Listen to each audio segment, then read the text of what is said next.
Hello everybody and welcome to the United Stand and welcome to Erik ten Hag's press conference reaction from the studio. I have Charlie joined with me. We've also got a lot to get into from the press conference. It was quite a short one, but there's some good answers in there. He was talking about quick succession of games, Wan-Bissaka's role in the squad, in the team, how he's going to develop Wan-Bissaka, the influence from Garnacho, and also getting a player in January. Erik ten Hag is quite adamant that Manchester United are looking for a striker in January, but you know what Erik ten Hag's like, it has to meet his criteria.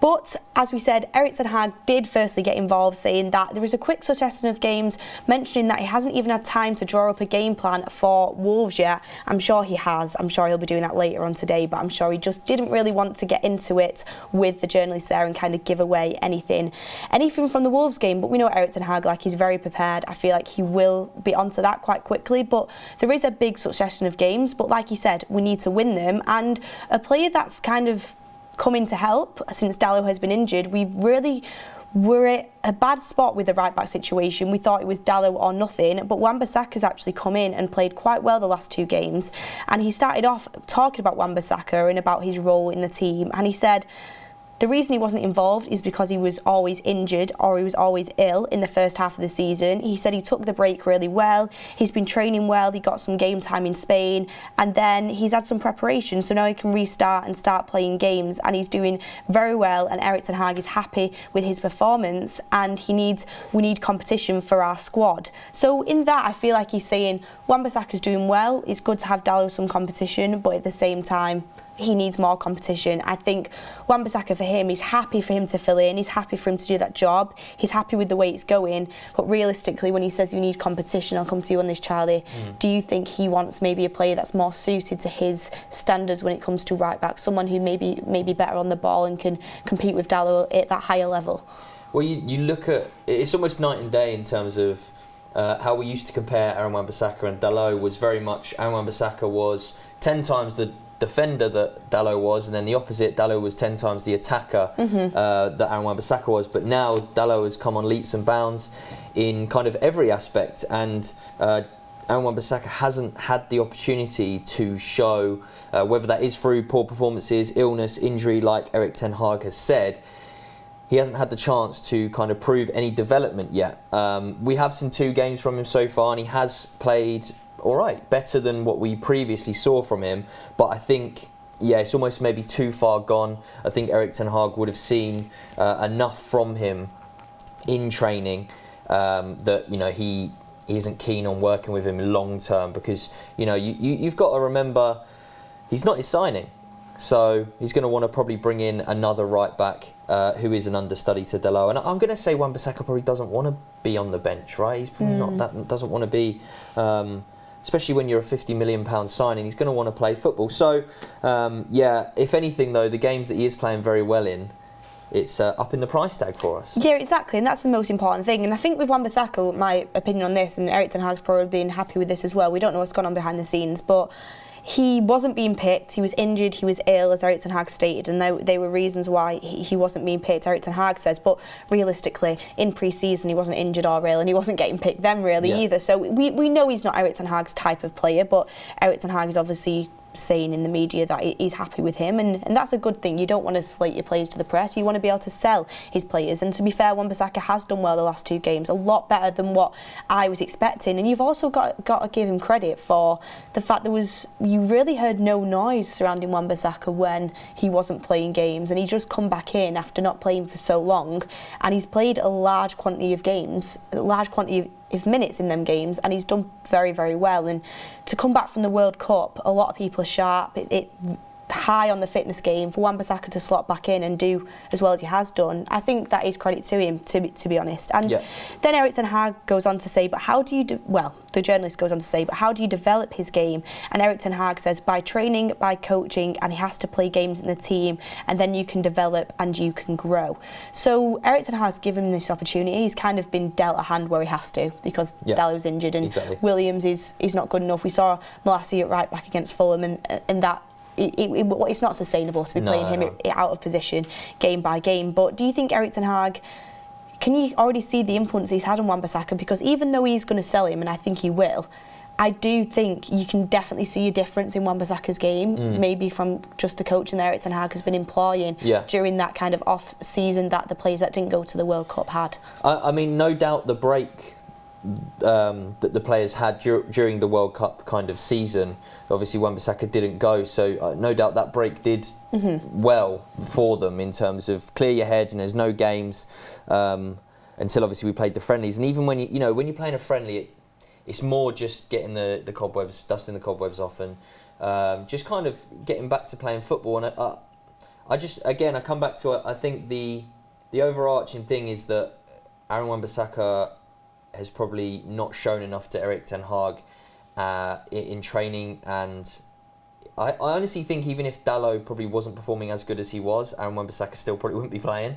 But for me, you can see development in kind of everyone. There's no one that's dropped off under Erik ten Hag, and the only name that you can kind of say is Sancho, really, but he wasn't really playing that well before Erik ten Hag came in.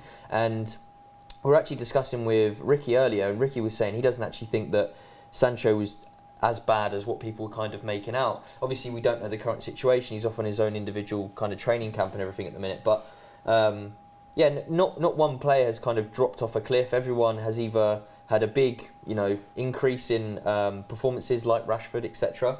But he's done well in the 2 games. But again, it's 2 games against Burnley and Nottingham Forest. It's not the likes of your Cities, Arsenals, Chelseas, even your Brightons and your Fulhams, who are like halfway, midway table, aren't they? So. Well, it's difficult. You never know. Wan-Bissaka might have to play against them type of teams, depending on Dalot's injury. We've not really had much of an update on that. And do you know what's really frustrating is we could have had an update on that in this press conference. Obviously, the second half hasn't been released yet, so someone might have asked that question. But all the United fans at home, and I'm sure you guys, would love to be given an update on how long Dalot is going to be out for right now. But we can't give you that update because the question wasn't asked. And if we're not in the press conferences, we can't ask them questions. But it's really disappointing that question hasn't come up. But it might do. Maybe in the second part. You'll have to keep an eye on that later on today. But with Wan-Bissaka, to lastly kind of finish up on what I was saying around him, I think he won't get sold in January like everyone expected. I don't even think he'll go on loan. I think we've seen now the money situation with Manchester United and how tight it is, and how little we want to spend before selling up. And I think they're just going to say, now he's had them 2 decent games as well, they're going to say, stick with him till the end of the season. New owners can sort that situation out, and he can be the backup for Dalot. Well, that's what's going to happen. Yeah, I think the money situation is a lot worse than what people and me thought as well. Not that I thought we were going to go into January and spend all this money, but now knowing that we're only looking at loan deals, and it's then even narrowed down further to a certain selection of loan deals, like the cheaper ones, it's not a great situation to be in. No, it's not. And speaking about players in January, another question that was also asked was, with Cody Gakpo, I know you don't want to talk about individuals. That's funny because Erik ten Hag's mentioned it many times that he's not going to go into detail about that player. Was it a case of deciding to not move for a particular player? And if you finish January without making a signing of the striker department, would you be satisfied? Would you be okay? Or would that be something you would look at concerningly? And Erik ten Hag answered this in quite a diplomatic way. I don't think he wants to come out and say, no, I will not be satisfied just in case it doesn't happen. I don't think he wants to kind of have that debate going round it if that does happen, but he did make it very clear that he wants a striker and he needs a striker. He did put that out there, and he says, I think we have a squad, we have the players who are matching our criteria, but with all the games that are coming up, it is tough competition in all of the leagues. But if you want to be in all of the leagues and keep playing in all of the leagues by winning games and cups as well, so you need players and you need numbers to cover. So we need good players. Not only numbers, you need quality players to cover that, and also that you need competition, and you also need that you make tactical choices. So we are looking for the right player for our squad, and it has to match our sporting criteria but also our financial criteria. For me, that was a very roundabout, round the houses way of saying we are looking for a striker, but we're very, very skint, so it needs to be in the price bracket. He's always said, and he's made it very clear that yes, he wants players, but he also makes it clear that he wants the right players and he wants good players, strength and depth, which also covers his back, doesn't it? Because what Manchester United have done in the past is sign anyone that's available, your Igalos, And look, we're caught between a rock and a hard place at the minute in the sense of we need strength in depth in terms of the striker options. We literally have one out-and-out striker, and an injury-prone one at that. But we don't have the money to go out there and buy ones that we either want, need, suit us. But we need someone so bad. Do we just sacrifice a 6-month period with someone that we don't want? Well, that's the thing. It's a difficult thing. thing. That's the question you've got to ask, and I'll ask it to the chat as well, actually. The chat get in the comments down below. Would you rather just wait until the summer or get someone in who isn't really good enough, but you've got in there just in case, like kind of that emergency type of squad player? Because do you know what, when Erik ten Hag says match our sporting criteria but also our financial criteria, I'm assuming, looking at the market, that is extremely hard to do, because anyone decent is going to be expensive, and anyone good enough is going to cost a lot of money. Even João Felix on loan, that loan move is quite expensive regarding a loan, because he's a very good player. You look at someone who maybe isn't quite as good or isn't great, then they're also obviously going to be cheaper. That's the way the market moves. And the fact he didn't even mention Cody Gakpo, Erik ten Hag will have wanted Cody Gakpo. He's been reported for months by journalists. We were in for him in the summer. It was reported then, but we spent too much money on Anthony to go in for Gakpo as well. He wanted Gakpo. He's just not going to come out and say right now he wants a player that's gone to Liverpool. No one would do that. No. But not only the thing is that prices of players are obviously astronomical at the minute, but players' prices always increase in January anyway, because the selling club needs to be able to find a replacement for the player they're losing, right? So obviously prices will be kind of higher and rise. So if you are looking for a huge name that would usually maybe in the summer be 80 million, you're going to be paying 30, 40 more million pounds, because they need to be able to replace that player, and it's midway through the season, isn't it? They possibly might be losing their best player. They want to get and maximise the amount of money they can make off him. Well, that's the thing. I mean, even if it was João Felix on loan, a loan move does seem the most kind of likely, because if you think about it, Atletico have time to think about the price tag that they want for him in the summer, how they're going to replace him, but at the same time they've got other options, so it's not as if they're desperately in need of keeping him. And it's to them, the situation with Simeone and Felix isn't great anyway, so it's kind of get that toxic relationship out from the club, which I think could be a positive. But at the same time, he's a very, very good player. They know that we're desperate. They're going to charge us as much as possible. It's going to be interesting to see what happens for sure. But he also mentioned Garnacho, Erik ten Hag, because the question was asked, does Garnacho give you confidence that perhaps he can fill in a gap if there is one? He obviously had a chance against Forest and he did very well off the bench. And Erik ten Hag goes on to say, we need impact from the bench, and I'm happy once again it was a player that came from the bench, Fred, who is scoring the goal. And I think all the subs who came on against Forest did very well. Also, in the offensive department, you need players coming from the bench who will have an impact on the game, whether it is that you need a goal or a save when you are leading, that you can go for another counter-attack or at least keep the win on your side. So Erik ten Hag's made it clear since he's been at Manchester United that he doesn't substitute players for the sake of it. He doesn't just make substitutions to give people game time. He does often make impact subs, and they have, it's in the majority of cases, they have worked very well. In some cases, he's taken risks and they've not worked. So there's been different situations with Erik ten Hag, but I do think he has learnt a lot since the start of the season up till now. But to be honest with you, in recent games, every time Erik ten Hag has made substitutions, all the substitutions look pretty good, and they look like they're coming on to a fight for a spot in the team. And of course, we spoke about before, we don't want the pressure on Garnacho to the point where he has to be starting games, and I'm sure Erik ten Hag doesn't want that either. He wants to just be kind of nurturing him in there. But giving him them 20 minutes against Forest, I think it was maybe even 30 minutes he got against Forest, is really good development for him, isn't it? Yeah, and it's exactly what you say there. You don't want to just throw Garnacho straight in the deep end, because there's loads of positives that can come from that, but I almost think there's more negatives as well. The fact that you do rely on such a young player, that in certain situations he won't be ready for those different and variety of different opponents that he's going to come up against. You're going to want to kind of experience with his abilities, and bringing him on from the bench, you can do that, can't you? You know, the Forest game, He's coming on, and the game's kind of dead and buried already. And Yeah. you can just say to him, go on there, have fun, do your thing, right?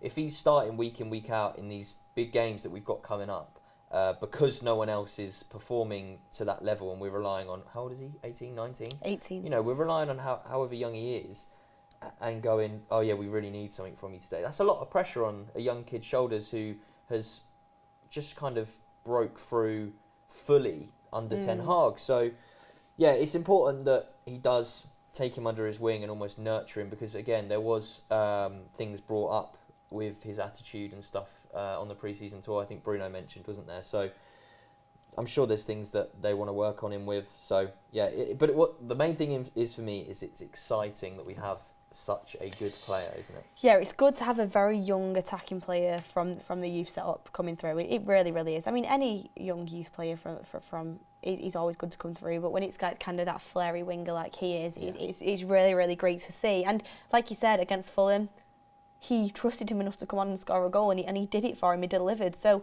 when regarding to the attitude and stuff, I think all that's been dead and buried now, and I do think Erik ten Hag is definitely giving him some very good chances, and I think he sees how good he can be. I mean, it's very unlikely that someone comes through straight away and starts getting the minutes that he's been getting.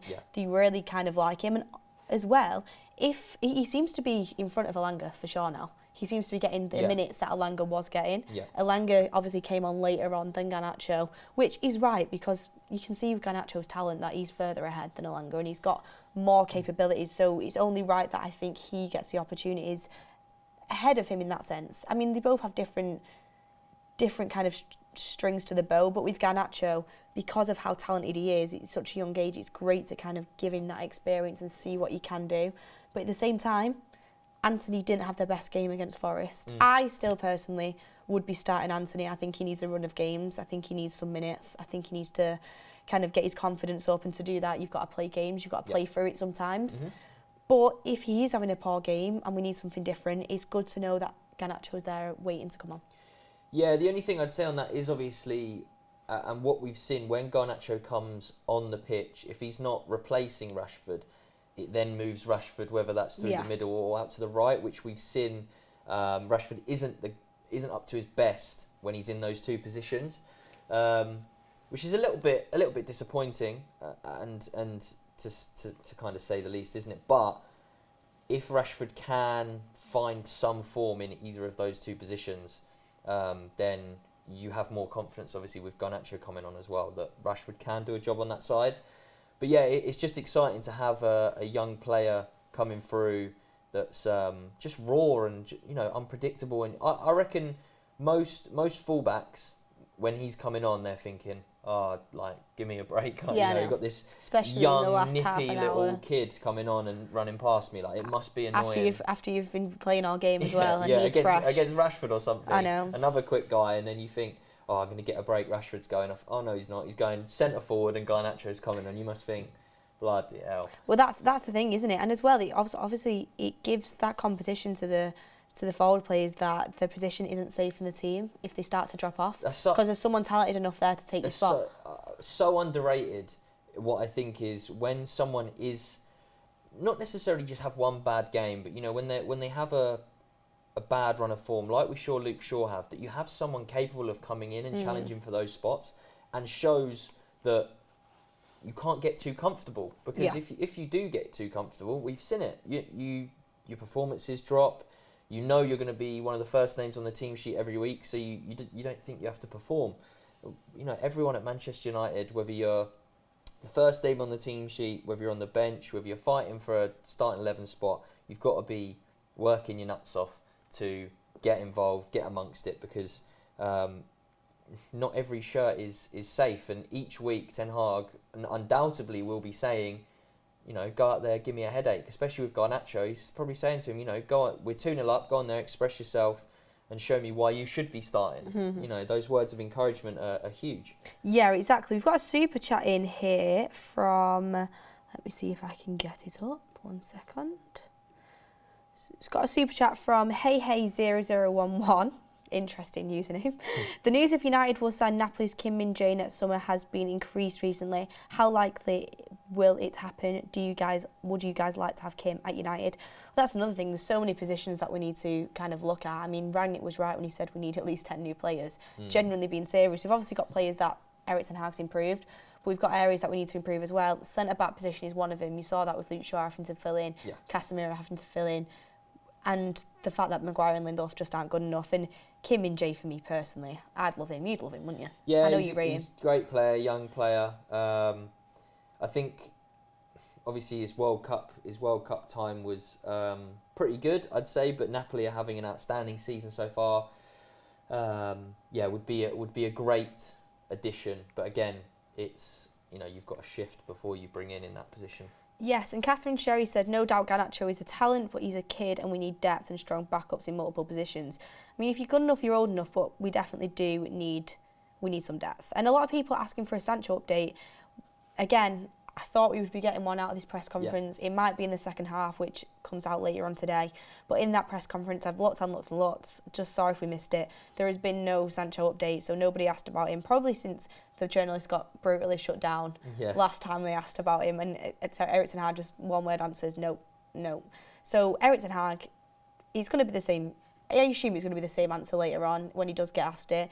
But on the Jadon Sancho situation, we have no idea how close he is to coming back to Manchester United. I don't think it's going to be soon, or else we could have maybe had more of a hint around that recently. In fact, Erik ten Hag is completely shutting it down. I'm not sure what's going on, but the only thing is he's definitely massively protecting the player. Well, he's not putting any pressure. If a journalist goes, can we expect him back for this game, and he goes, yes, he will be involved, blah blah blah blah. It's putting, you're putting unwanted pressure on, and I don't think that's needed. I just think it is, he'll probably keep saying no and no and no, and then you might just see him as part of the squad, and that might be the best way for it. Yeah, for sure. And LJ said, although I want a top player in January, I think getting at least a squad player or two is very needed at least. Ten Hag knows how to use subs and create a squad. Have a very happy new year, you too. Thank you, LJ, for your comments. Really appreciate that. And yeah, I said before, the last thing I want to happen is for Martial and Rashford to get injured and we end up with Elanga up front. And that's no disrespect to Elanga, he just isn't ready, and he's not a centre forward either. And that's the situation that we could be facing, or a Bruno false nine. They are the situation we can be facing because we are so light as an out and out number 9. And some people say that's debatable. I do think Martial is an out-and-out number 9. I think he can play that role. We literally only have one at the club that is capable of playing first-team football for United. Rashford can drop in, but then if Rashford gets injured, and then even if Rashford's playing up front, he's not going to be able to play that role as well he would off the left. So you're losing Rashford's qualities off the left, which have been great recently. Then again, you go on to relying on an 18-year-old to be playing 90 minutes every game. It just puts us in a sticky situation. So to get at least one squad player is going to be really important. Question for you though, Charlie, I'd put it to the chat as well. Do you think the likes of a Depay or Morata is someone that Erik ten Hag can get a tune out of if we do end up with someone like that? See, this is where I'm so torn, because there's no reason for kind of anyone to doubt Ten Hag in the signings that he's signed and wanted, because they're all working out, aren't they? The only kind of maybe possibly work in progress is Anthony, but we've seen glimpses and patches where he is unbelievable. So there's no doubt that he will come good long term. So it's almost like I think to myself, why shouldn't I trust his outlook on going and getting a Depay or a Morata? But then I try and think a bit more logically, and I'm like, well, we've been and done that with Depay. I just don't see kind of the role that he plays in that Manchester United front three. Morata, we saw him at Chelsea, an unsuccessful spell. I don't know. I'm so 50-50, but ultimately, if Ten Hag does think that we can get through the season with what we've got, then there's no point wasting money on either of them. That's kind of how I think about it. And there will be bigger and better options in the summer, 100%. Whether you do go and spend a ridiculous amount of money on, whoever it may be, or you go for a little bit of a cheaper option. It's all things that hopefully as soon as the new owners come in, it will be their first, kind of actions and first thoughts is, let's look at who we're going to bring in because we need to back Ten Hag. Exactly. At the end of the day, it's only Erik Ten Hag's decision on what he can do, and he's going to make that decision. Maybe the Dutch connection with Depay will see that deal happen. We don't know. We'll have to wait and see, but Erik Ten Hag will hopefully be the one that's deciding that, but you never know with United. Yeah. But moving on to the Wolves game, because we have that. We have the Wolves tomorrow, game coming up tomorrow.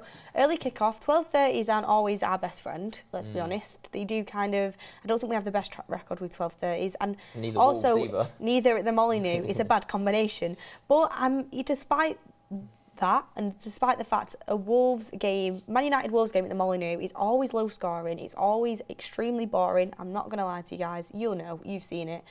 But I'm still confident going into this game, and that's what Erik Ten Hag has put into the fans and put into this team.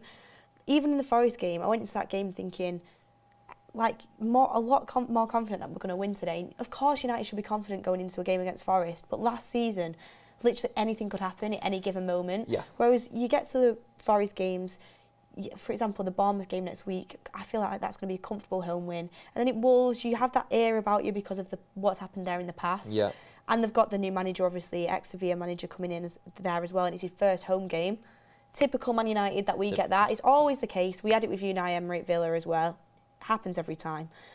But I'm still got confidence because even with a slightly dismantled team and not a full-strength Erik Ten Hag side, Man United are playing well and they look good. Yeah, I mean, this is the opposition. I didn't realise how bad Wolves were actually doing this season.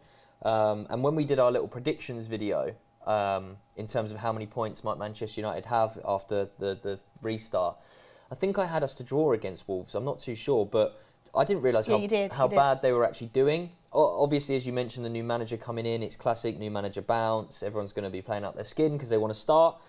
But yeah, these are banana skin opponents, aren't they? The results that, yes, we should be winning, but you can only beat what's kind of in front of you. And these are teams, as you mentioned last season, that we would struggle against. We might nick 3 points, but you want performances as well as 3 points. And, a lot of people go, United fans are saying Casemiro is the best number 6 in the world or the league after a good performance against Nottingham Forest and stuff. He is. But for me, you can only play what you're up against, right? And I'd be very surprised. I'm more of an optimist, right? But I am confident going into this Wolves game. I'm confident that because we've been successful in the last 2 games, that we are confident in our ability, and hopefully Lisandro Martinez back, Varane's back, and even players playing out of position, as you mentioned before. Luke Shaw was at centre back, Casemiro's played at centre back, and they haven't had a shocker. They've done very well, so there are options there. So hopefully, it's another 3 points, and we keep climbing because top 4 is the aim for me this season. It's something that we've got to be going for. It has to be the aim. We want to get Champions League football. But speaking of Martinez, he is back. Obviously, he's going to be in the squad for this Wolves game. Do you expect Martinez to start? I do. We were speaking to Ricky a little bit earlier. He said he won't be surprised if Shaw stays as the left-sided centre-back. I think, personally, for me, putting Martinez back in, the confidence that he'll have after winning the World Cup will be brilliant. He's got a great partnership with Varane. Get back into the swing of things. Give Malacia a little break. Put Shaw back out there as left back, because I think Shaw's abilities as left back is something that we'll really need in this game, his creativeness from that left. So what do you think will happen? No, I'd be surprised if Martinez doesn't start, in all honesty. Erik Ten Hag has shown incredible faith and backing in Lisandro Martinez from kind of day one, and him and Varane had an extremely ridiculously good partnership until obviously Varane got that injury. And I think it is smart, that he will go back in, and that obviously forces Luke Shaw back out onto the into the left back position. And all the back 4 at this current moment in time are playing pretty good. I think the only concern again is just because Wan-Bissaka, you just don't know which version you're going to get of him. But when you've got, if he can keep it up for 3 games in a row, it'll be a good sign. Yeah, it'll be a positive. But I think you have that cover from Varane. You haven't got. Well, hopefully you haven't got Maguire, the cover if Wan-Bissaka does get beaten and Maguire's got to track back or something. But I'd be surprised if Martinez doesn't start, especially just the partnership that those two have had. Yeah, I'm so happy to get Martinez back. back in our lives. World Cup winning centre-back partnership at Manchester United. It's going to be great. And then we've got some comments in saying Malacia does not need a break, to be honest. He might not need it physically, but I don't think he played that well in the last game. I really like the guy. I think he's got massive potential. I think you've already seen how well he can do, but I just think he's a little bit hit and miss, a little bit shaky at times. And I just prefer Shaw out there, personally. But I do think there's a massive future for Malacia. That's the main thing, right? I don't think Malacia was brought in as this starting left back. I think he was brought in as competition to get the best out of each other, Luke Shaw and Malacia. So if he's not playing so good, you've got Shaw to come back in, and he's young, raw again, someone to be developed. So it's all positives. Yeah, and we've got so many games coming up as well, so he will get his fair share of game time. Someone said Bruno Eriksson, Cassie have worked wonders in that midfield. Absolutely, it's transformed Manchester United. And as well, it's going to be hopefully a full strength team, apart from Dalot. So we're getting there. And touch wood, Martial, third time in a row, stays fit, please. Yeah. Like every single, you've seen Erik ten Hag taking him off early every single game to protect him. It's just so important that he stays fit. He's so important to this team right now. Yeah. But there will be more of the press conference coming out later, so stay tuned for that. It's so frustrating that they always do it in two parts. We only get a kind of little snippet from it, which is really frustrating. But we got some good stuff there. Maybe some updates on Sancho and potentially Dalot's injury later on coming to you guys. So stay tuned on all of the socials everywhere, because it will be posted on the United Stand. And to round it up, Charlie, what's your score prediction? I'm going with a 1-0 Manchester United win. I nearly went for that myself. I think it will be confident enough, but again, just going off kind of previous results and the not so great performances at the Molineux over the years, I do think that we will win though, which is the main thing. Well, it usually is a 1-0, isn't it? I've remembered quite a few 1-0s at the Molineux, or draws as well. I've actually gone with a 2-0. I think we'll score 2 goals. Martial and Rashford take 2. I'm only saying it because they're in my fantasy team, and that's what I want to happen. So, but thank you everyone for watching, of course, and we'll have plenty of time to keep asking Erik ten Hag questions, hopefully about January and about updates, because we've got many games coming up, if you haven't noticed, all throughout the January transfer window. So there'll be many more press conferences to come, and we'll be covering them, having the reaction every time here on the United Stand. But look, everyone, thank you so much for joining us for this press conference reaction, and thank you for getting involved in the comments. Hopefully United have what it takes to beat Wolves tomorrow. I'm going with a 2-0. I'm confident, but getting your score predictions below as well. But thank you for joining us, everybody, and we will see you on the next one.